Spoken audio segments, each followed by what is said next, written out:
Hello बच्चों, ASJED online platform पर आप लोग का स्वागत है। आई होप कि आप लोग बहुत अच्छे होंगे, एकदम मस्त होंगे। ठीक है, आज से हम लोग साइंस में जय प्रक्रम चैप्टर स्टार्ट करेंगे। ठीक है, जय प्रक्रम का कहने का अर्थात है कि हमारे जीवन की प्रक्रिया, एक्चुअल में हमारे जीवन की जो प्रक्रिया है वो कैसे चलती है उसी के बारे में हम लोग बात करेंगे। जैसे ही चैप्टर को स्टार्ट करेंगे तो सबसे पहले हम लोग को जानना होता है कि एक्चुअल में अगर कोई चीज़ प्रक्रिया हो रही है हम लोग की बॉडी में तो वो चीज़ लिविंग थिंग है, मतलब सजीव है कि निर्जीव है। ये दो क्वेश्चन आपके माइंड में उठेंगे कि पहले हम लोग कैसे पहचानेंगे कि वो चीज़ सजीव है कि निर्जीव है। पहले हम लोग पहचान करेंगे, फिर उसके बाद डिसाइड करेंगे कि उनमें कौन कौन सी प्रक्रिया होनी चाहिए। ठीक है, तो लाइव प्रोसेस जय प्रक्रम को स्टार्ट करते हैं हम लोग। तो सबसे पहले है कि यह तय करने का मापदंड कोई चीज़ जीवित है या मृत है, इसको मापने के लिए सबसे पहले हम लोगों को क्या करना होगा। तो यह तय करना पड़ेगा कि ऐसा कोई मापदंड बनाए जिससे कोई वस्तु हम लोग को पता चल जाए कि वो जीवित है कि नहीं है।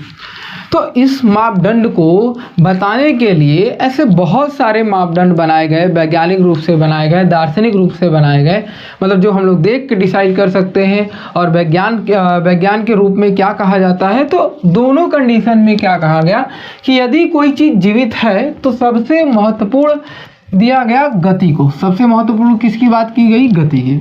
मतलब कोई चीज़ अगर जीवित है तो उसके अंदर गति होनी चाहिए। तो ये जब लाइन लिखी गई तो एक कंडीशन उसमें आ गया कि अगर कोई चीज़ क्या लिविंग होगी तो क्या वो जीवित होगा।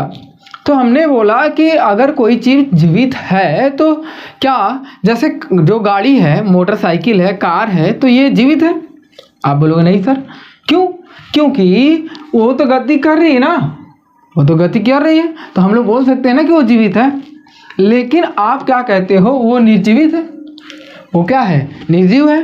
तो ऐसे कंडीशन में एक लाइन और बोला गया कि सभी जीवित जो भी चीज़ होंगे वो वस्तु बिना किसी बाहरी सहायता के, देखो बहुत इंपॉर्टेंट लाइन है, बिना किसी बाहरी सहायता के गति करती है।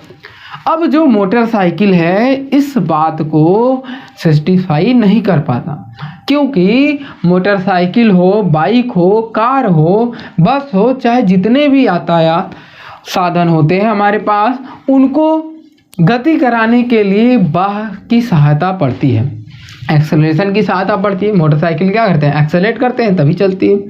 लेकिन ये कहा कि किसी भी बाहरी सहायता नहीं चाहिए, बाह्य सहायता नहीं चाहिए। अगर उस कंडीशन में भी वो गति कर रहा है तो हम लोग क्या कहेंगे? कहेंगे वो चीज़ सजीव है। आई होप कि इतना लाइन का मतलब क्लियर होगा। ठीक है, फिर बोला कुछ हलचलें आसानी से दिखाई देते हैं, मतलब कुछ हलचल होंगे जो सजीव होंगे, उनकी हलचल आपको दिखाई देती हैं, बट कुछ हलचल जो होंगे वो आपको दिखाई नहीं देते। ठीक है, जैसे फिर बोला गया है जैसे शरीर के अंगों के हरकतें, आपके शरीर में यदि मूवमेंट हो रहा है, जैसे हमारे हाथ का हिलना, ठीक है, मैं बोल रहा हूँ, लिप हिल रहा है, ठीक है, आप देख रहे होंगे लिप हिल रहा है, आँख के पलक झपक रहे हैं, ठीक है, आई कांटेक्ट हो रहा है, मैं मूवमेंट कर रहा हूँ, ठीक है, गति में हूँ। तो इसका मतलब कुछ हलचल होते हैं जो आपको दिखाई देते हैं, बट कुछ हलचल जो होते हैं आणविक हलचलों की तरह आसानी से दिखाई नहीं देते। जैसे हम क्या करें, बोल रहे हैं, क्या आपको हमारी बॉडी में जो सेल है वो भी तो मूवमेंट कर रहे हैं, क्या आपको दिखाई दे रहे हैं? नहीं, ऐसे नॉर्मल सी बात कर रहे हैं। हाँ, मैं जो बोल रहा हूँ, कभी कभी आपको मेरी जीभ दिखाई दे रही होगी, कभी कभी आपको मेरी जीभ नहीं दिखाई दे रही होगी, हमेशा दांत या लिप दिखाई दे रहे होंगे। तो ऐसे कंडीशन में क्या है कि क्या आपको जीभ दिखाई नहीं दे रहा, तो इसका मतलब क्या, मेरे जो बोलते समय जो मैं बोल रहा हूँ उस समय क्या जीभ मूवमेंट कर रहा है ना, बट आपको दिखाई नहीं दे रहा। तो इसका मतलब कुछ ऐसे छोटे छोटे जीव पाए जाते हैं जिनके अंदर के मॉलिक्यूल, अब जैसे जीव जिस भी सेल से मिलकर बना होगा उस सेल में मूवमेंट हो रहा होगा, उस सेल के अंदर मूवमेंट हो रहा होगा। तो ऐसे कंडीशन में क्या कहेंगे हम लोग कि आणविक मूवमेंट भी होता है बट हमें दिखाई नहीं देता। ठीक है, तो आणविक हलचलों की तरह आसानी से दिखाई नहीं देते। जैसे कोशिकाओं और ऊतकों में आणविक हलचलें सभी जीवन प्रक्रिया को के लिए आवश्यक होता है। मतलब जितने भी आणविक हलचल होते हैं हमारी बॉडी में रहने वाले कोशिका और कोशिका से मिलकर बनने वाला जो ऊतक है उनके लिए जिम्मेदार होता है। आई होप कि इतना आपको क्लियर होगा। आपके पास कुछ डायग्राम भी है, देखिए ये लेपर्ड है, ठीक है, इनके अंदर का क्या है, मॉलिक्यूलर स्ट्रक्चर है, ये आपके सेल है, टिश्यू है, तो ये सब आपके, ये देखिए आणविक स्ट्रक्चर है, तो ये सब आपको क्या होगा, दिखाई तो नहीं देगा, इनके जो आणविक हलचल होंगे वो आपको दिखाई नहीं देंगे। आई होप कि आपको ये क्लियर हो गया होगा कि सजीव होने के लिए सबसे महत्वपूर्ण जो मापदंड रखा गया है वो गतिशील के। एक्चुअल में इसके अलावा भी बहुत सारे मापदंड हैं, जैसे इसके अलावा भी बहुत सारे मापदंड हैं। जैसे सबसे पहले क्या है, गतिशील। तो गतिशील सजीव में क्या होता है, पाया जाता है, बट निर्जीव में नहीं पाया जाता। ठीक है, निर्जीव में क्या होता है, नहीं पाया जाता। दूसरी बात, पाचन।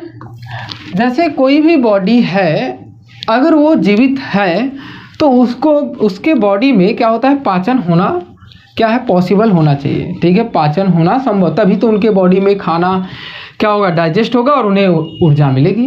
तो पाचन भी सजीव में पाया जाता है बट निर्जीव में नहीं पाया जाता। प्रजनन।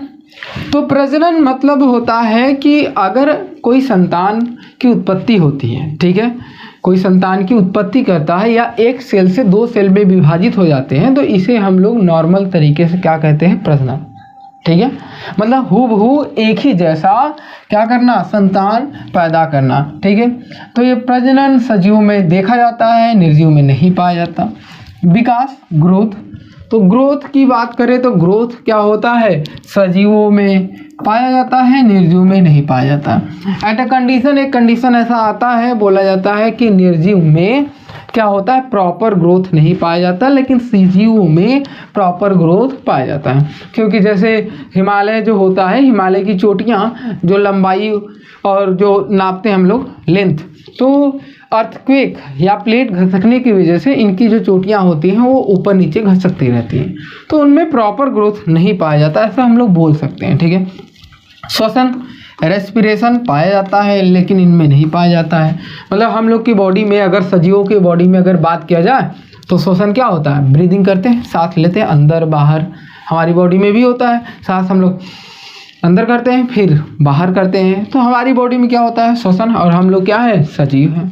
ठीक है, इतना समझ में आया। चलो आगे हम लोग बात करते हैं जय प्रक्रम। अगर जय प्रक्रम कोई प्रक्रिया है तो कैसे डिफाइन करेंगे। एक्चुअल में हम लोग तो समझ गया कि सजीव क्या है, ठीक है, सजीव होने के लिए क्या क्या पॉसिबिलिटी होनी चाहिए।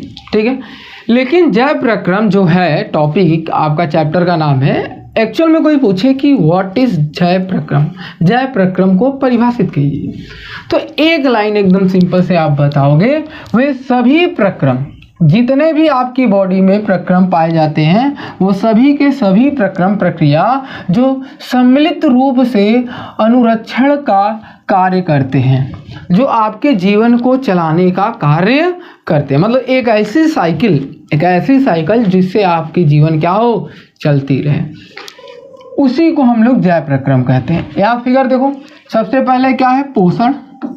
ठीक है, क्या है, पोषण। मतलब अगर आप पोषण खाते हो तो उस पोषण का आपके मुंह से कहाँ, ट्रांसपोर्टेशन के थ्रू आपकी पूरी बॉडी में, परिवहन के थ्रू, ट्रांसपोर्टेशन का मतलब होता है परिवहन। ठीक है, परिवहन के थ्रू आपकी बॉडी में पहुंच जाएगा। ठीक है, आपके पूरे होल बॉडी में वो एक जगह से दूसरी जगह क्या हो जाएगा, ट्रांसफ़र हो जाएगा। फिर उसके बाद रेस्पिरेशन, श्वसन की प्रक्रिया होती है, श्वसन होता है आपकी बॉडी में। फिर उसके बाद एक्सक्रीशन, मतलब जो आप खाते हो उसे बाहर निकालते हो ना, तो उसी को हम लोग क्या बोलते हैं, उत्सर्जन। क्या बोलते हैं, उत्सर्जन। हमारी बॉडी से क्या होता है, जो भी वेस्ट होंगे वो आपकी बॉडी से बाहर निकल जाएंगे। ठीक है, फिर उसके बाद रिप्रोडक्शन, मतलब अगर आपकी ग्रोथ प्रॉपर ग्रोथ हो रही है तो एक समय के बाद जब अलग अलग लिंग मिलते हैं तो क्या होती है, आप ही की जैसे संतति उत्पन्न होते हैं। तो हम लोग क्या बोलते हैं, रिप्रोडक्शन, प्रजनन। ठीक है। फिर उसके बाद डाइजेशन, देखो न्यूट्रिशन है, डाइजेशन मतलब एक डाइजेशन भी उसमें एक ऐसी प्रक्रिया होती है, पाचन, जो खाना को पचाकर सबको ऊर्जा प्रोवाइड करते हैं। ठीक है। तो ऐसे बहुत सारे प्रोसेस हैं जो इस चैप्टर में हम लोग को पढ़ना है।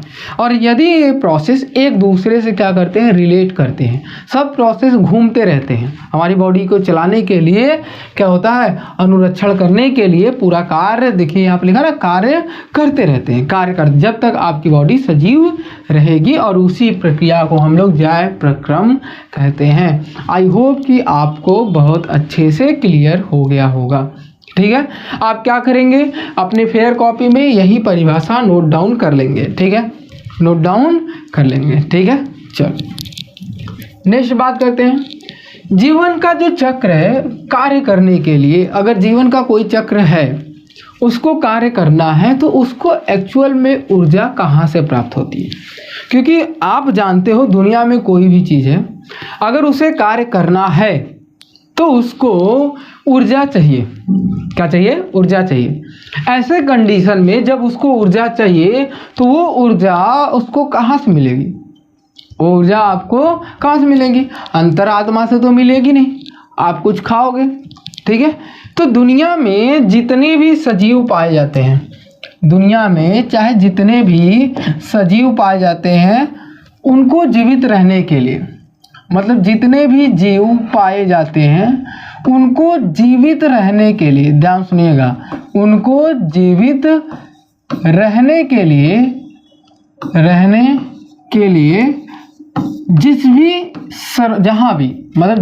जिस जगह पर वो सरवाइव करना चाहते हैं, उनको क्या चाहिए, सबसे इम्पोर्टेंट ऊर्जा चाहिए। जीवित रहने के लिए क्या चाहिए, ऊर्जा चाहिए। अब वो ऊर्जा उनको कहाँ से प्राप्त होती है, तो आप एकदम सिंपल सी भाषा कहेंगे, सर वो पोषण से प्राप्त होती है। मतलब जितने भी जीव जंतु होते हैं उनको भोजन कहाँ से प्राप्त होती है, पोषण से प्राप्त होती है। और पोषण से उन्हें क्या मिलती है, ऊर्जा। पोषण से उन्हें क्या मिलती है, ऊर्जा। और ये साइकिल हमेशा चलता रहेगा। आप कोई चीज़ खाओगे, बॉडी में अंदर जाएगा, बॉडी में अंदर जाने के बाद आपको क्या होगा, ऊर्जा आएगा, और ऊर्जा से आप क्या करोगे, कार्य करोगे, और उसी को हम लोग बोलते हैं अनुरक्षण करना। ठीक है, इतना समझ में आया। मतलब आपको जीवन का चक्र चलाना है छुक छुक छुक छुक करके, तो ऐसे कंडीशन में आपको क्या चाहिए, पोषण। अब सवाल उठेगा कि सर पोषण क्या होता है, पोषण को कैसे परिभाषित करेंगे, पोषण किस में मिलेगा। आपके दिमाग में ऐसे बहुत सारे क्वेश्चन आएंगे। तो एक्चुअल में पोषण, देखिए पोषण दोनों से मिलता है, एनिमल और प्लांट दोनों से क्या होता है, पोषण, हमें एनर्जी मिलता है। तो इसके बाद टॉपिक हमको पढ़ना है कि पोषण क्या होता है। अब आपसे सिंपल सा पीछे देखिए, थोड़ा सा पीछे करते हैं हम लोग। देखिए पोषण क्या होता है, सिंपल आपसे कोई पूछे तो आप क्या कहोगे कि सर पोषण वही होता है जिससे हमें क्या मिले, ऊर्जा। मतलब दुनिया में कोई भी ऐसा पदार्थ जिससे आपको सिंपली ऊर्जा मिले, और ऊर्जा मिलने के बाद अगर आप उसको कार्य करने में सहयोग कर रहे हो, ठीक है, उपयोग कर रहे हो, तो उसको हम लोग क्या बोलेंगे, ऐसे पदार्थ को हम लोग सिंपली क्या कहेंगे, पोषण।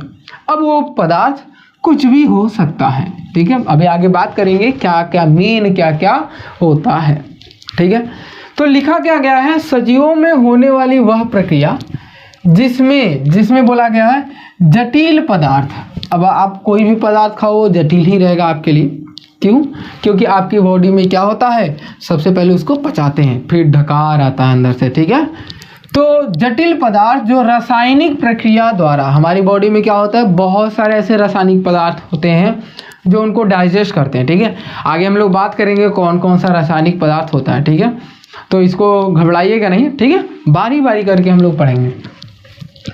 जो सरल पदार्थ में क्या कर देता है, परिवर्तित कर देता है, मतलब उसको तोड़ तोड़ के सिंपल बना देगा। एकदम कैसा बनाएगा, सिंपल।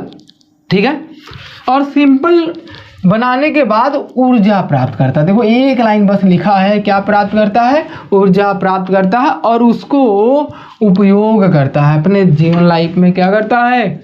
उपयोग करता है। दैनिक जीवन लाइफ में क्या करेगा? उपयोग करेगा। और उसी को हम लोग क्या कहते हैं? पोषण। क्या कहते हैं? पोषण।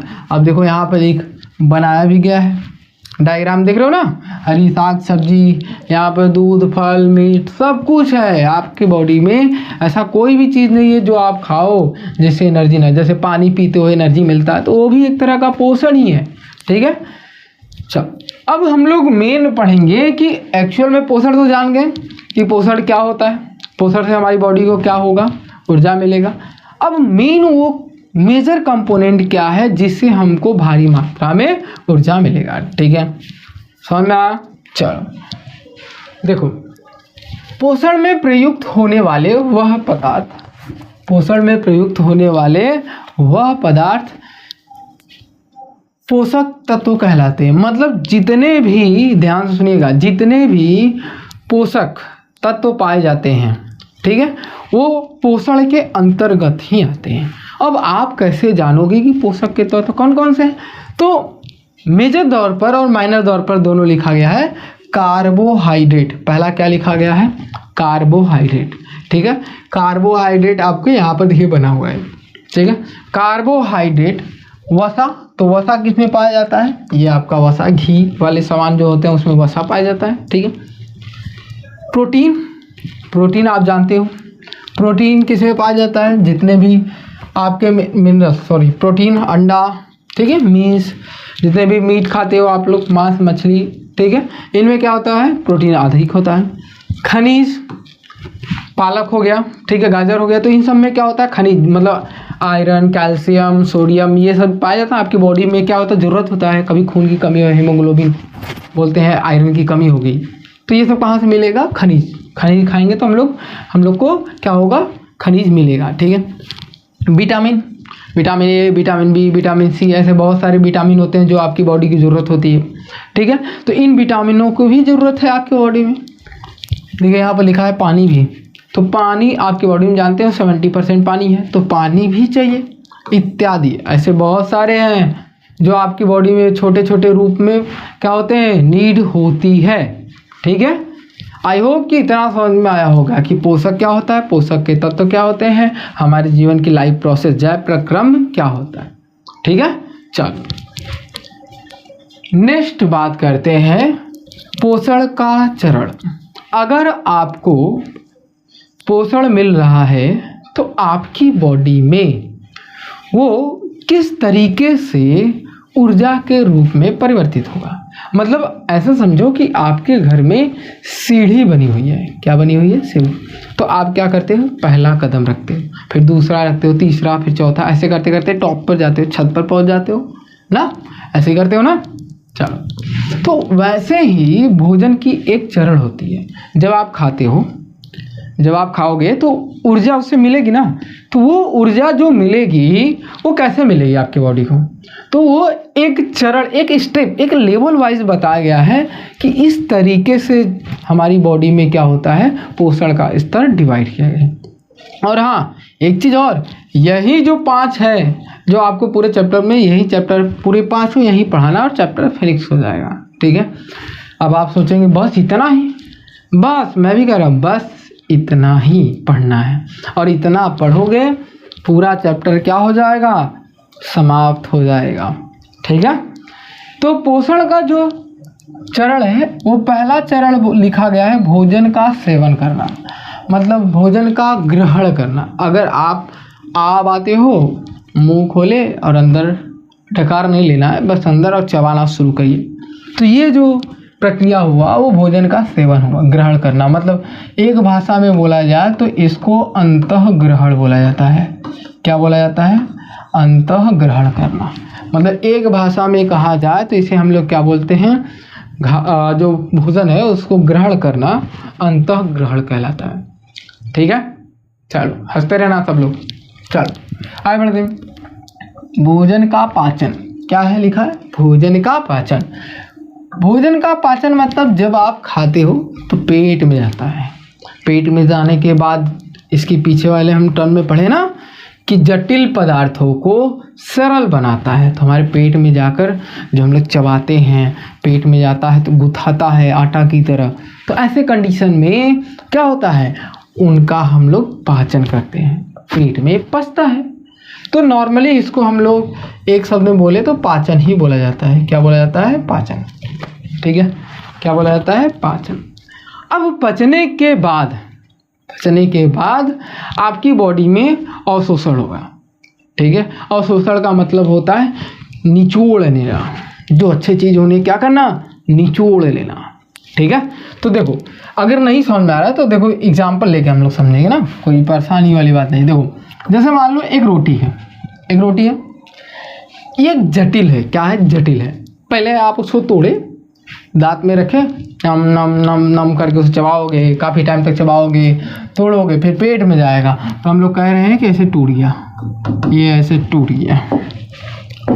ठीक है, ये क्या हो गया? टूट गया। ऐसे करके भाई रोटी टूट गया। ठीक है, ऐसे करके ये तो पूरा हिल गया डिस्प्ले। तो रोटी क्या हो गया? टूट गया भाई। चलो तो ऐसे ही तोड़ लेते हैं हम, रोटी टूट गया। दांतों से चबाने के बाद, पेट में जाने के बाद पाचन हो रहा था, टूट गया। तो टूटने के बाद अब इसमें दो पार्ट होंगे, ध्यान सुनना, इसमें क्या होंगे? दो पार्ट। अब रोटी जो होता है जब आप खाओगे तो दो पार्ट इसलिए हो जाता है ना, एक्चुअल में जब आप खाते हो तो इसके दो पार्ट होते हैं। एक जो आपको बेनिफिट मिलेगा, मतलब रोटी में आप जानते हो गेहूं का बना होता है, उसमें कार्बोहाइड्रेट होता है। तो इसका मतलब रोटी खाने से आपको कार्बोहाइड्रेट मिलेगा और कार्बोहाइड्रेट से आपको पोषण मतलब ऊर्जा मिलेगी। ठीक है, तो इसमें पूरा तो कार्बोहाइड्रेट होगा नहीं ना, पूरा तो होगा नहीं, इसमें कुछ ऐसे भी होंगे जो बेकार होंगे। तभी तो आप क्या करते हो? पोटी करते हो ना, पोटी करते हो ना, खाने के बाद पोटी भी तो जाते हो। तो इसका मतलब है कि इसमें कुछ ऐसे होंगे जो बेकार होंगे और कुछ होंगे बहुत अच्छे होंगे। तो जो अच्छे होंगे उन्हीं का, जैसे मान लेते हैं यहाँ पर कुछ, मान लेते हैं आधा दही जैसे बांट दिया मैंने, तो आधा अच्छा आधा बेकार। तो जो अच्छा होता है, मान लो इधर वाला गुड क्वालिटी का है, इधर वाला बैड क्वालिटी का है, इधर बैड है इधर गुड है। तो गुड क्वालिटी वाला जो होगा अब पेट में रहेगा तो बाहर, अब उससे निकालना पड़ेगा ना। तो उससे निकालने की जो प्रक्रिया होती है उसी को हम लोग क्या बोलते हैं? अवशोषण। क्या बोलते हैं? अवशोषण। क्या बोलते हैं? अवशोषण। ठीक है, इतना समझ में आया। फिर उसके बाद जैसे अब समझो कि मान लो रोटी खाए, ठीक है, उसमें से अच्छी चीज़ अवशोषित की, कहाँ था उस समय? पेट में। कहाँ था? पेट में। अब पेट में से हर जगह तो जाएगा नहीं, हर जगह नहीं जाएगा ना, क्योंकि वो कार्बोहाइड्रेट ऊर्जा देगा और ये ऊर्जा आपकी पूरे बॉडी में जानी चाहिए। क्या होनी चाहिए? पूरी बॉडी में जानी चाहिए। अब पूरे होल बॉडी में वितरण करना, मतलब सर में भी जाना चाहिए, पैर में भी जाना चाहिए, हाथ की उंगलियां में भी आना चाहिए, बोल रहे हैं होठ में आना चाहिए, नाक में आना चाहिए, आँख में आना चाहिए, दिमाग में जाना चाहिए, तभी तो बुद्धि काम करेगी। अब बुद्धि कैसे काम करेगी? तो ये सब पूरे पार्ट में वितरित कर देना। ठीक है, उसे फैला देना या पहुंचाना या भोजन को मिला देना। ठीक है, मिला देना, उसी का नाम हम लोग क्या नाम देते हैं? स्वांगीकरण। क्या नाम देते हैं? स्वांगीकरण। मतलब पूरे होल बॉडी में पहुंचाना। ठीक है, यहाँ पर स्वांगीकरण न देकर भोजन का मिलना लिखा रहता है या मिलाना। ठीक है, दोनों लिखा रहता है। ठीक है, तो उसके बाद वाले में लिखा रहेगा स्वांगीकरण करना। ठीक है, अब ऐसे कंडीशन में आगे बात करते हैं। अब पूरे होल बॉडी में आपको ऊर्जा तो मिल गई, कुछ ऐसे पोर्शन थे जो मैंने क्या लिखा था? Bad quality. मतलब आपकी बॉडी में कुछ ऐसा था जो बेकार था। अब पेट में रहेगा नहीं ना, अब उसे बाहर निकालना पड़ेगा। तो आप सुबह सुबह जाते हो ना बाहर निकालने, तो वो जो बाहर निकालते हैं ना, उसी को हम लोग बोलते हैं उत्सर्जन। आपकी बॉडी से उत्सर्जित करना, कोई चीज़ बाहर निकालना। ठीक है, अब वो जरूरी नहीं है कि हर बार वही कुछ भी बाहर निकाल लो अपनी बॉडी से, तो उसे हम लोग क्या बोलेंगे? उत्सर्जन। तो ऐसे कंडीशन में इसे हम लोग एक वर्ड में बोलते हैं बहिक्षेपण। क्या बोलते हैं? बहिक्षेपण। तो पोषण का चरण जो था, स्टेप वाइज स्टेप, यही 5 स्टेप होते हैं और यही 5 स्टेप आपकी बॉडी में होता है। आई होप कि ये पूरे आपके चैप्टर में ही 5 चरण हैं। ये पूरे 5 चरण पढ़ेंगे, चैप्टर खत्म हो जाएगा। ठीक है, इतना समझ में आया? तो पोषण समझ में आ गया, पोषण के तत्व समझ में आ गए, पोषण के चरण समझ में आ गए। तो अगले वीडियो में हम लोग क्या करेंगे, पोषण के प्रकार पढ़ेंगे। ठीक है, तो पोषण के प्रकार पढ़ने के लिए मेरे साथ जुड़े रहिएगा ASZ ऑनलाइन प्लेटफॉर्म पर। तब तक के लिए धन्यवाद।